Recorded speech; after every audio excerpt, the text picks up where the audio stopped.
On the day that they are born, babies cry. That's all they can do, actually. They can't do anything else. They can't speak our language. They come here not knowing a word. They can't eat our food. Babies cannot digest the food of the earth. They can't move around. They can't take care of themselves at all. And there is a reason for that. It's because they're not from here. We are not from here. This is not our homeland. We are pilgrims. We don't come from here, and this is not where we're headed. We are here for a time, and we are strangers in this land. Maybe that's why we don't fully fit in here. Aren't there things all the time that make you scratch your head about life? Why does this happen, or why does that happen? Why are things arranged this way? Why can't this plan work? Why can't I have one day where this works out? It's because this isn't where we're from. This is a foreign land. The customs here are strange to us. We can learn them, and it's a wonderful land, so we enjoy them. But we don't fully fit in here.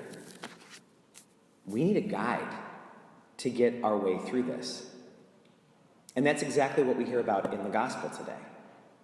John the Baptist is saying, I've done everything that God has asked me to do, and it landed me in jail.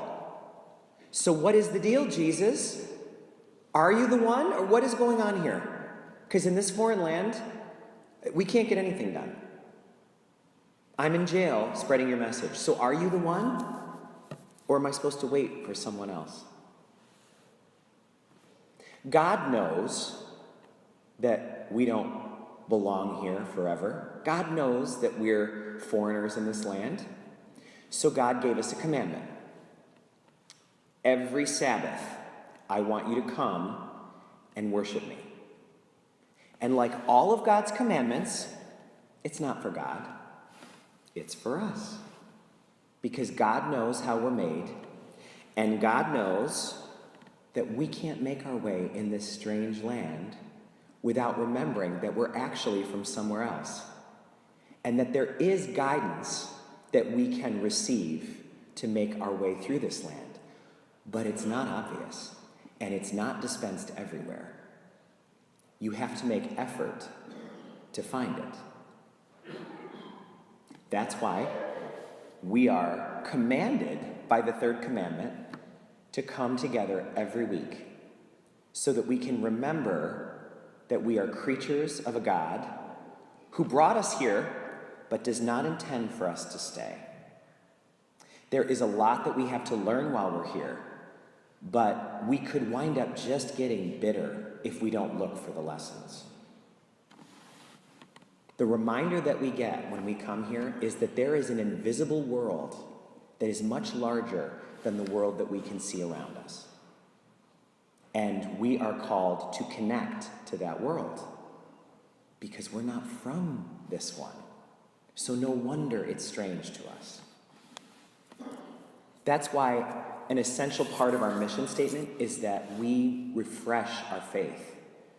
Every week, we come and refresh our faith and remember the vision.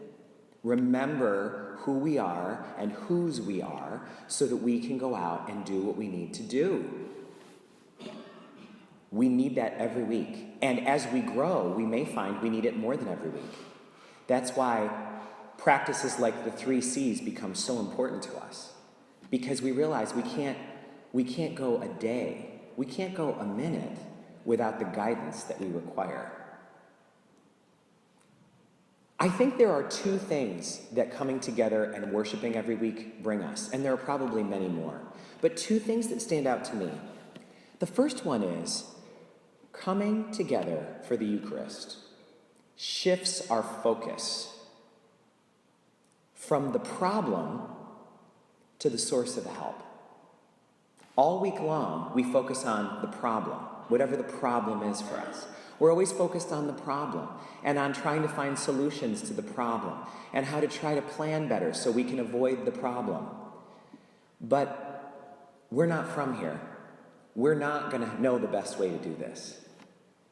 And so we remember that the solution is not here.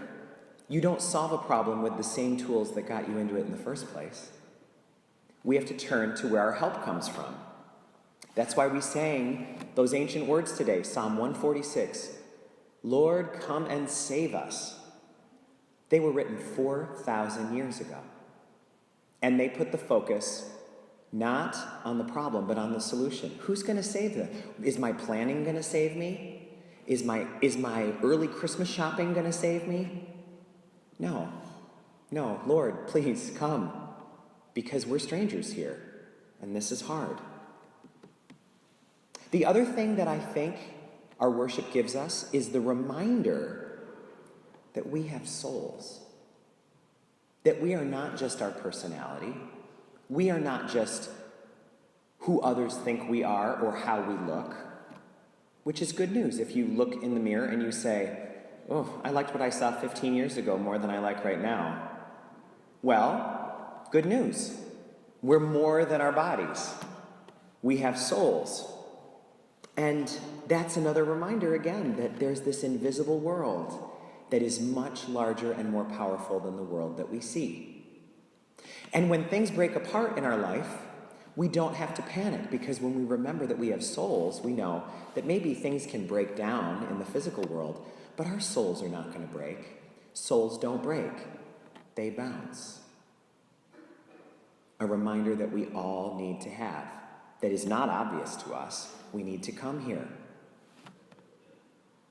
So this week, we are being invited to think about what this church, what this faith, what this tradition means to us.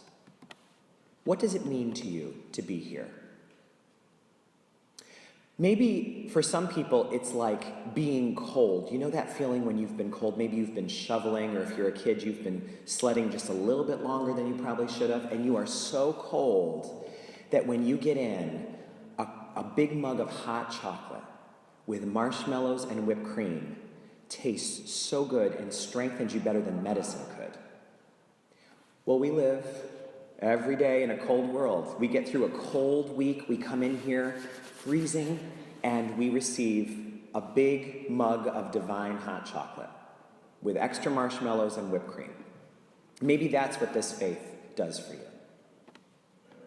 A few years ago, I did a baptism for a little baby whose parents were not very involved in their faith. The dad was Catholic, but he wasn't practicing, and the mom was a lapsed Protestant.